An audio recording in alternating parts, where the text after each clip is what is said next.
The first AP Top 25 poll of the college football season is officially out, but were the Utes ranked too high, too low, or just right? We're talking about it on today's Locked On Utes. You are Locked On Utes, your daily podcast on the Utah Utes. Part of the Locked On Podcast Network. Your team every day.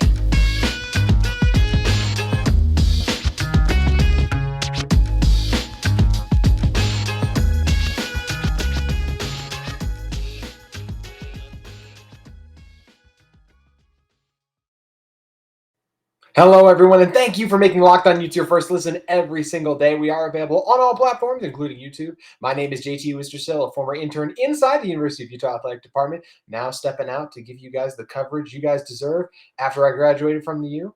But on today's show, we are going to be talking about the AP rankings. They are out. Utah is at 7. We're going to talk about that. Also, we heard from Coach Witt and offensive coordinator Andy Ludwig after practice today. So we're going to be talking about their comments as well. But first, got to start with that AP poll. So Utah comes in at number 7. On yesterday's show, I talked about it. I thought they would come in at number 6. The coaches poll had them in 8. And I also mentioned, I kind of thought Utah would be at 8 or maybe even 9.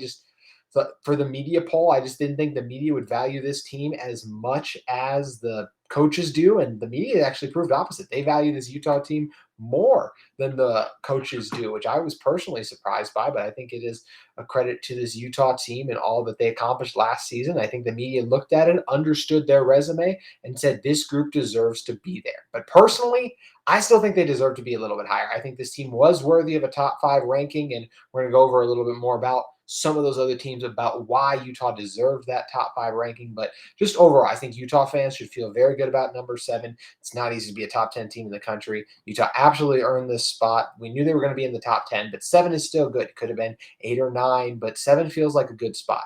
To me, it feels a little too low, but I still feel like it's not the end of the world. They're at 7, and in a lot of ways, you could make arguments for the teams above them and even some of the teams behind them if you want to be ahead. So I feel like 7 is a really good place for this Utah team to be in, and I think it's very fair. Now, I do think that 19 voters personally got it right because those 19 voters had Utah in the top 5. Only 2 voters had Utah outside the top 10, but overall, the strong majority agreed this Utah team is absolutely worthy of that top 7 spot or in that top 7 range, with some 19 voters thinking they deserved even a little bit higher. So when talking about Utah, why this team was 7, probably first, just overall, this is still a team that went 10-4 last year. And I think that now under Cam Rising, or with Cam Rising at that helm of the starting quarterback position, this is a Utah team that was actually only lost 1 game, that being the Oregon State game. Since then, they went on to win all of them. And of course, they lost the San Diego State game, but that was because of how late Cam came into the game. And if he had started that game, they probably would have won that one as well. So it's a very different Utah team. It's obvious the media recognize that, but at the end of the day, you're still dealing with a 4-loss team. So it makes sense to me why they also land at 7, because we're going to talk about the records of some of the other teams as well. But I think when you are comparing records, because this is going to be important when we're debating these AP rankings, it's important to acknowledge that no team was different over the latter half of their season than Utah. It was a completely different team after Cam Rising took over. And I just don't think that can be understated enough. And I think it's something the media members really took into account when making these rankings. So first, the locks: Alabama, Ohio State, Georgia. Absolutely.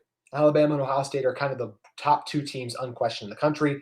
They have the best 2 quarterbacks in the country, C.J. Stroud, Bryce Young, with Alabama also having the other best player in the country, that being Will Anderson, who I think is absolutely phenomenal as a defensive end prospect and just as a college football player. And then, of course, you got Georgia, the returning national champions, who they lost a lot of guys, yeah, but still have their starting quarterback back in Bennett, and a lot of other pieces that helped contribute to last year's team. And they're going to reload on defense. So there's no poking holes in that top 3 to me. And it was pretty clear top 3 across the board. Almost everyone agreed with that top 3 consensus. But then let's get to the next couple teams that were ahead of Utah. So number 4, you had Clemson. 5, you had Notre Dame. 6, you had A&M. 7, you had Utah. 8, you had Michigan. 9 was Oklahoma. 10 was Baylor. 11 was Oregon. And 14 actually was USC. So 3 Pac-12 teams in the top 15, I think, is a very good sign and a realistic goal this season that all 3 of those teams can finish in the top 15 as well, which I think would be fantastic for the conference as well. And it's just nice to have these teams in the top 15, as well as it's going to give the Pac-12 some more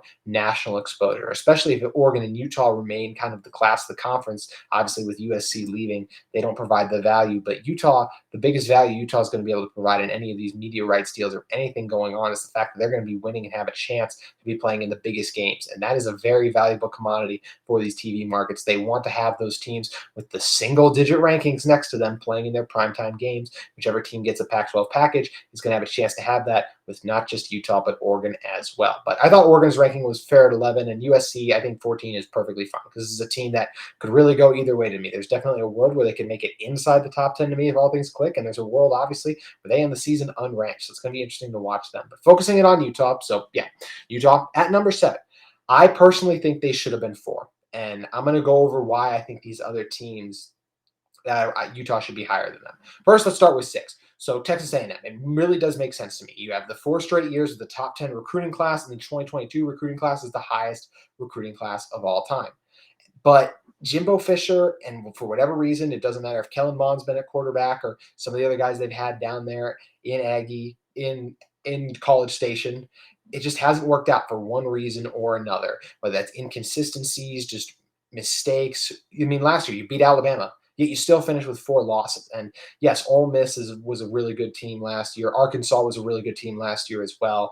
But if you want to be a great team, you have to beat those really good teams. They weren't able to do that. They also had some not great losses. Mississippi State was very middle of the road last year. It lost to them. And the loss to LSU was really bad. LSU was a mess last year. It feels like forever ago since that whole Ed Orgeron thing was going on. That was a really weird divorce with a lot of the allegations and just the way the team performed. There was a lot going on there. But at the end of the day, you still lose to that team. I think that's a really bad loss. So as much as talent as they've accumulated, I don't think they have shown throughout a season that they're capable of being excellent week in and week out and making a big-time game. Utah, they're coming off a Rose Bowl appearance, a Pac-12 championship.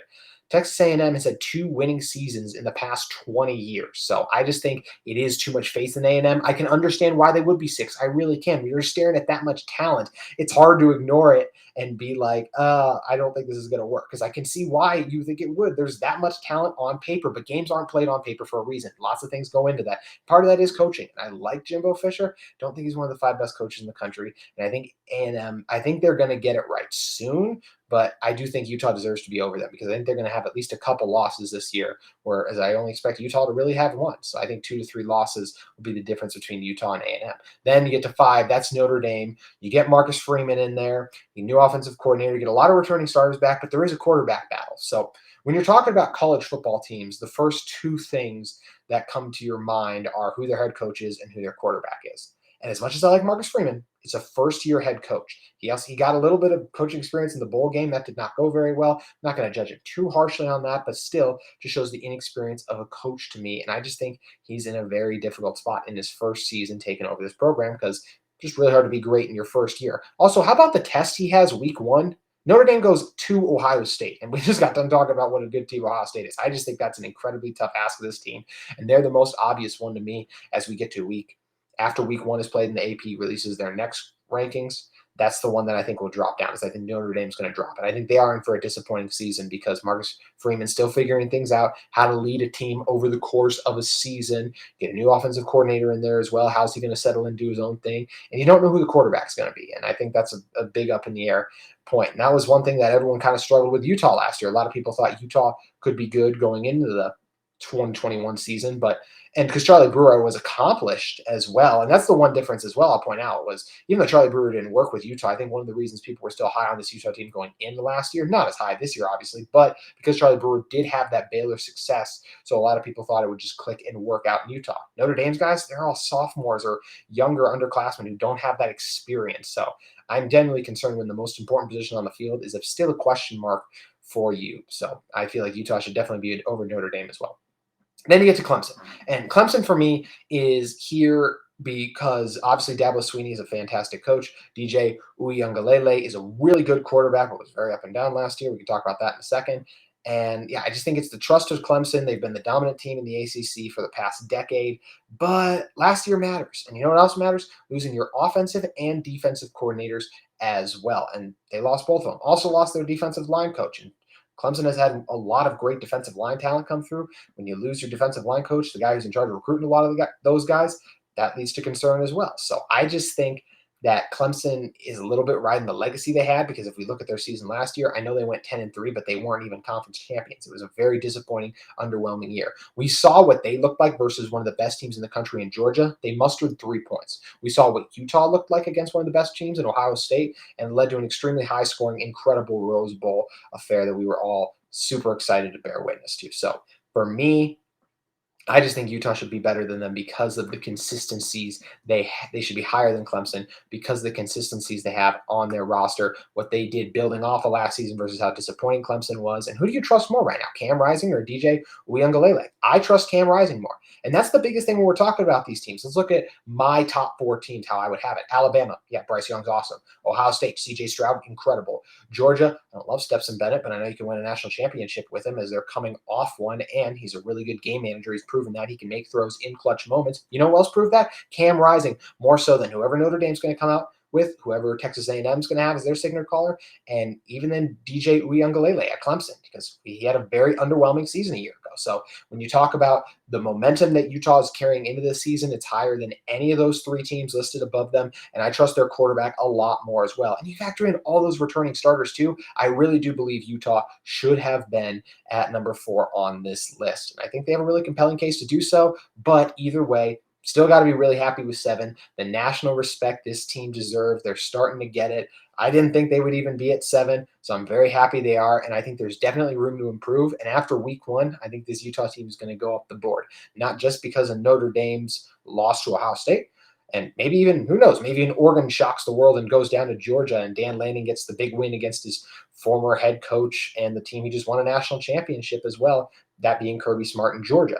Either way, I think Utah's going to have a great showing week 1 in Gainesville, and there it's going to allow them to climb these rankings up. But fun to see Utah get that respect. And one thing that's so exciting about Utah's season coming up is that you guys have a great opportunity to cash in on how this team's going to do with BetOnline.net. BetOnline.net is the fastest and easiest way to check in on all your betting needs. Find all your favorite sports and events at the #1 online source for odds, lines, and games. Find reviews and news of every league, including Major League Baseball. You guys know NFL preseason is getting underway, which means the NFL season is extremely close. Also got golf, there's esport events, combat, and of course, college football. Always great to have the college football season back. Whether you guys are looking at some of the opportunities for Utah, whether it's going down to the Swamp, and if you think they're going to pull that one out, or some of their other games as well this season, look at BetOnline's props, odds, and lines to cash in and take advantage of what's going to be a great Utah season. Head to BetOnline today or use your mobile device to learn more about the action happening today. BetOnline, where the game starts. So, focusing back in on this Utah team, one of the big things, the biggest news coming out today, the preseason rankings. You know who didn't care at all? Kyle Whittingham. Not surprising. Coach Whittingham has never been one to love national media rankings or predictions. He's always been someone who says, hey, let's focus in on our team, what we need to do to get better each week. Well, all that stuff, if the noise and all that stuff on the outside will sort itself out if we take care of business in-house and on the field. And that's what this Utah team has consistently done over and over again. So it wasn't surprising when directly asked about it, Coach Witt said, we don't care about it. And he made a really good point as well. He said he doesn't feel there should even be a ranking until week 5 or 6 when you start to get a feel for these teams. And I think that's a really good point. Very few teams go into week 5 and 6 undefeated. So if you are going for the most accurate ranking heading into a season, because obviously if you want the most accurate ranking, you'd wait till the season is over. But if you're trying to create an accurate ranking based off early season results, because we're just looking at things on paper right now, you would do it that way. But come on, Coach Witt, where's the fun in that? This is what makes it fun. Looking at these teams, their rosters up and down, seeing who would win, talking through the hypotheticals is one of the things we love about sports. So I personally love that the AP poll puts out a preseason top 25 because it's something we love to do. We love to talk about preseason rankings, talk about and see who's going to have the better team. And then when they meet on the field, we get to watch it and enjoy it. And I just think it's one of the great things about football. So Coach Witt, moving on with the rest of his press conference, he talked about how he feels really good about the place this team is in, 11 practices in, and is excited for the 14 more they have coming up until they head down to Gainesville. And that's what's crazy. You still have 14 practices left because it feels like, maybe for some of you guys, still feels like Gainesville is forever away. It feels like we've been in fall camp for a little bit now. This is the start. This is now the 3rd week we've been able to talk to Coach Witt. So it's starting to feel like it's been going on for a little bit, but the team only did just get through the first scrimmage. And it does sound like, based on talking to Coach Witt And Coach Ludwig, as we're going to mention the quotes that he talked about with the media in a little bit. The practice went very well today, and so did the scrimmage over the weekend. But he did address a couple things. So first, he did mention there is still a competition at left guard, right tackle, and center. Now, I'm going to say this right now. I don't know how much of a competition there is at center. This is something Coach Ludwig, when he brought up his concerns with the offensive line, or not concerns, because this is something Utah has mentioned over and over again, whether it be Coach Witt or any other coaches on the staff, when asked about the offensive line, that being Coach Ludwig. This is a group we feel so good about. We have so many guys that it's hard to figure out which one will give us the best chance to win by starting. So it really is a credit to this Utah team that you have so many good guys out there that it makes it such a tough decision to figure out who's going to start, who's going to not. So it's a great problem to have, just a tough one to solve right now. But I'm going to say this. I think Paul Maile is absolutely the starting center. I just don't really have a doubt about that at this moment. I can say there's still an open competition. And of course, if Maile messes up in practice, then he's going to lose that job. But he hasn't yet. Sounds like he's continuing to run with the ones, and I would be shocked if he's not our starting center on day one. Now, things get interesting at left guard a little bit because Michael Mokafisi is a fantastic athlete. He's a road grader as well. And it sounds like he's really impressing the coaches. But obviously, Keaton Bills really impressed the coaches from a year ago as well with how he played last season coming in after they reshuffled the offensive line. So it sounds like we got a really good competition going on at left guard. Are they going to go with the more experienced guy because Mokafisi did get a little bit of reps last year, or are they going to roll with the guy who's got upside, relies on Mokafisi? The stability of what we know he is Keaton Bills from last year. Going to be interesting to see what this Utah team decides to roll with. And Satawa Laumea is a guy who's been shining all camp long. So I know he's going to be a starting guard spot. He's been a stalwart for this Utah program going back to last season as well. And saw a little bit of action in the 2020 years too. And I just think he's a guy who's going to have an awesome year. And Coach Witt mentioned that he was one of the guys who really stuck out during the scrimmage as well. So I think he's got a really good chance to solidify and just be one of the starters day one at guard. And just based on talking to Coach Witt, I don't really think it's a competition for him. I think he will be the starting right guard because they said the competition was for left guard. So it seems like they've moved Laumea over to right guard. And obviously the big one is right tackle right now. It's Jaron Kump or Falcon Kalmatule. And I think when you talk about Kump versus Falcon, I'm starting to think Falcon's going to win this. Originally, I talked about it last week. I thought this is Kump's job. He has the experience. He has the reps. And he has only just been starting to get back into practice, so getting his legs under him. But it sounds like Falcon's really been blowing this coaching staff away. And I think he's going to hang on and keep the job. Get his frame 6'8". He had a really good spring ball. I just think he's the guy the team trusts a little bit more right now at this stage. And I do think he's going to get the job. Well, a couple other guys who really stood out during Utah's scrimmage that Coach Witt mentioned, Cole Bishop, not surprising. We know he's just a playmaker. Said all the running backs looked really strong. This is one of the deepest running back room in the country. I would say the deepest personally. Diabate, he said, also had a really strong day as well, which is encouraging to hear as he figures to be a big part of this team's game plan going into Florida week 1. Now, does he know what they're going to run? No, because it's a new team and a new system under Billy Napier as the new head coach of the Florida Gators, but he knows his teammates' tendencies, and I do think that's going to help out a little bit, and he knows what it's like to play in the swamp and in that heat, so he's going to be able to lead these guys and tell them, hey, let's go, let's lock in when they're experiencing the hot Florida heat in early September, which is no joke. And speaking of that heat, that's actually something Utah has been trying to do as well. Josh Furlong on Twitter pointed out that this Utah team has been practicing inside to try to simulate some of that humidity because not only is it really hot outside, but then to get the humidity of being indoors where it's not really air conditioned. So nothing can perfectly prepare you for going down to Gainesville on a hot September day, but that game is a 7 p.m. kickoff, so it will be at least a little bit cooler that night. So I think it's great that this team is practicing inside, and when they do continue to shine, I think it's going to be awesome that guys like Diabate have had really good scrimmages so they could be on the field when things get intense in Florida, which they absolutely will. It's also great to hear Money Parks continues to have an outstanding camp. Everyone continues to mention and rave about him, and it really seems like he is in for a big year.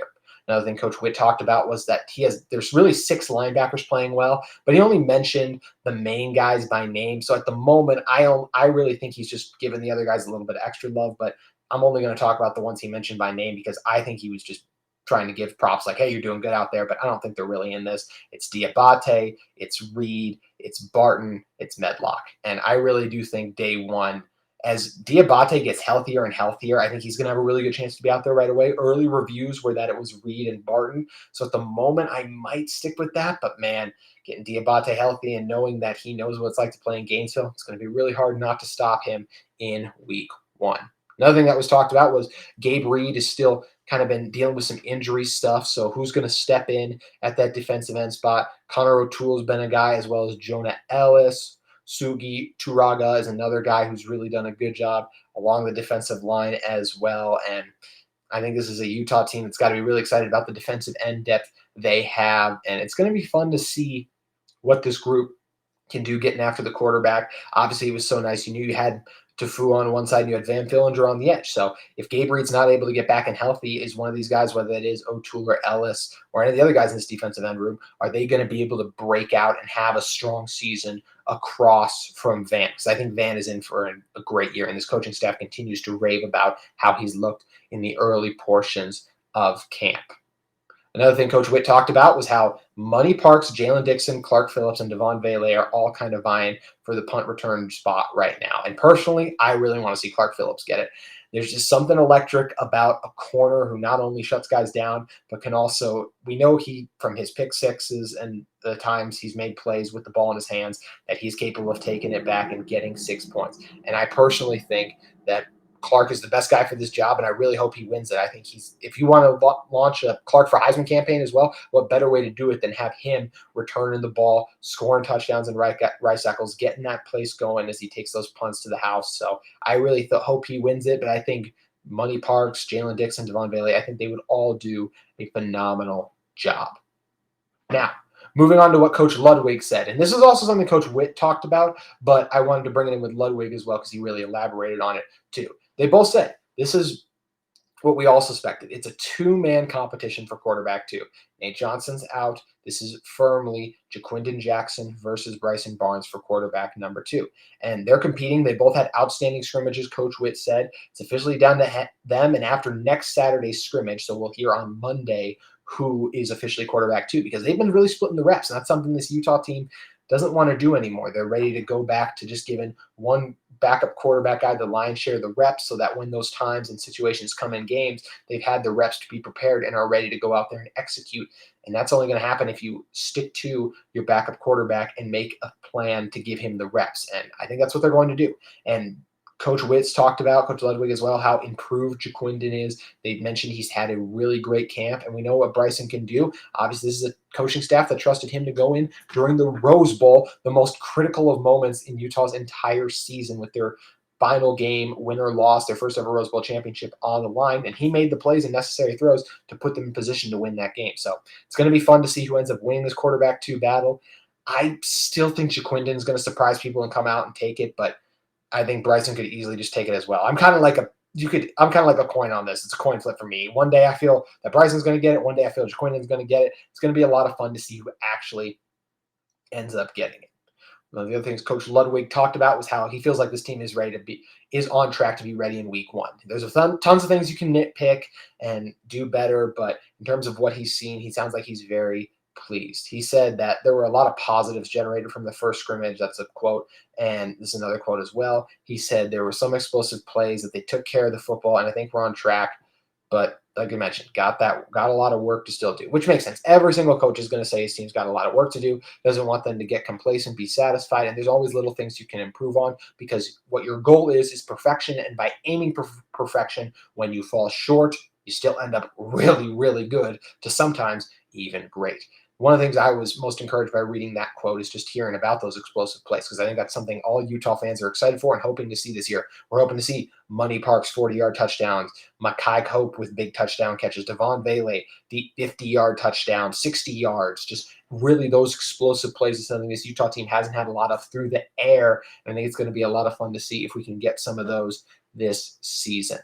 One thing that was interesting, I thought that Coach Ludwig brought up, is he brought up how he wants to improve on the pad level and the first step in the run game, as well as identifying where pressure is coming from not just the offensive line, but Cam as well, making sure they're tracking all of that. And there's a lot of important things there, and it all relates to the offensive line. First, low man wins. That's always the saying along the offensive line, or honestly just in the trenches. So that's what he's really talking about with pad level. Got to make sure you're lower than your opposition, that being the defensive line in this case, so that you can drive them backwards. Low man wins. That's the big thing. Working on that pad level, make sure they have good form and technique when they explode out of their stances so that they can create those running lanes. And that's something they're going to have to work on as well, because you cannot play with high pads against a team like Florida. It's going to be a long day if you do so.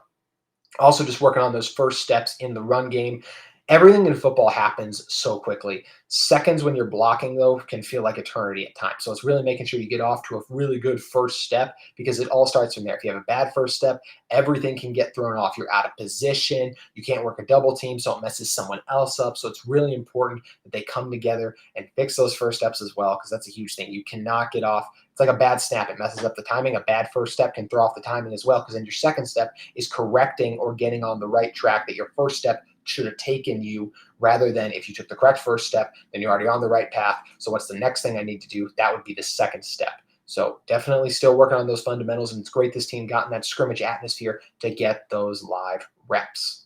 Another thing I talked about was just identifying where the pressure is coming from, whether it's Cam and knowing, hey, we don't have enough guys to block this, so someone's coming free off the edge, I got to get the ball out quick, or the offensive line knowing, hey, I'm covered, I'm uncovered, what kind of blitz are we seeing? Is this a 3 front? Is it a 4 front? Is it a bear front? Is everyone covered? Or do we have to all come together as the offensive line and just take a step in, leave the outside stuff exposed? All that is great to get out, and it sounds like Coach Scally is really making Coach Ludwig and this offense work by throwing lots of things at him. It's one of the great things about this coaching staff is they love to compete and go at each other. So Coach Ludwig, Scally, and Coach Witt as well, they love to test themselves, push themselves to get better, and because they do that, they're a better team. But Coach Ludwig said it too, feels really solid about the guys up front, as he should. They brought a fight, and talking about the starters, who's going to be the left tackle, who's going to be the right tackle. We know left tackle is Braden Daniels. So who's going to be that right tackle, who's going to be left guard is a matter of, we have so many good options. It's hard to make a choice, not a, oh man, we don't have anyone who can do this. So it's a great problem for this Utah team to have. Coach Ludwig also spoke to how they're making more explosive plays to the outside and just how more confident Money Parks is. And because he's more confident, he has a bet, and he's more confident because he has a better understanding of the system. He has the knowledge. He knows, hey, I know exactly what I'm supposed to do, so I can even be more aggressive coming out of my breaks, be more confident as well. And it sounds like that's led to a really better player and a guy who's going to have a big role in this offense and could very well be the third receiver. After, for a while, I really thought it was going to be Makai Cope, but I feel like Money Parks is kind of settling into that role after how he's breaking out as well. Last thing I want to touch on with this is that Coach Ludwig also just spoke to how Cam did such a great job during the scrimmage, telling everyone where they needed to be. That's one of the biggest things as a quarterback is you have to know what everyone else is supposed to do on top of all the other responsibilities and checks you have. Being quarterback is such a cerebral and complicated position, and it's something Cam has down to a T. So great to hear that he is being that leader on the field and already helping guys get into place so young in the season. And it speaks to what we've heard from this Utah team, that a lot of these guys spent time outside the facility, getting work in, getting reps in, and I think Cam was chief among them, so he's able to help these other guys get in a position, especially some of the younger players, when they don't know where they're supposed to be. Also, want to tell you guys, thank you for checking out Locked On Utes, and if you guys are in the market for a second listen every day, especially diving into the Pac-12, want to recommend you to take a look at Locked On Pac-12, where host Spencer McLaughlin and other Locked On hosts will take you around the conference in under 30 minutes. So make sure you guys check out Locked On Pac-12 and make it your second listen every single day. Guys, thank you so much for listening or watching, depending on the platform you chose. Make sure you give us a follow at Locked On Utes. If you guys have anything you want me to cover as well as talk about or tell me what I did wrong, make sure you hit me up at JT Wistrcill on Twitter. And we thank you for tuning in to Locked On Utes. That's it for today, and we'll see you tomorrow.